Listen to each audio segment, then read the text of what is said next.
রাতের বেলা সে মোবাইল দেখতেছে, মোবাইলের মধ্যে সে একটু খারাপ দৃশ্য দেখাচ্ছিল। এমন সময় মেয়ে গিয়ে ঘরে ঢুকলো।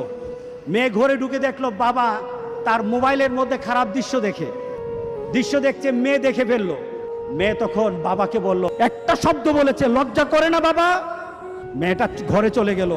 সেই বাবা যন্ত্রণায় ভুগতে আরম্ভ করলো, আরে আমার মেয়ে দেখে ফেললো, আমার মেয়ে কি কথাটা বলেছে, লজ্জা করে না বাবা? সে লোকটা অফিসে চলে গেল, অফিস করতেছে, কিন্তু আর ভালো লাগে না। মেয়েটা কি বলেছে, লজ্জা লাগে না বাবা? কিন্তু মেয়েটার যন্ত্রণায় সে হার্ট ফিল করলো। মেয়েটা এরপরে মারা গেল। বাবা যখন বাড়িতে ফিরে আসলো, বাবার মাথাটা নোয়া, লজ্জিত একটা মুখ। এখনই আমার মেয়ের সাথে দেখা হলে আমার কানে বাজতেছে, আমার মেয়ে আমাকে বলেছে, লজ্জা লাগে না বাবা? আমি কিভাবে আমার মেয়ের সামনে যাব? এই চিন্তা যখন করতেছে,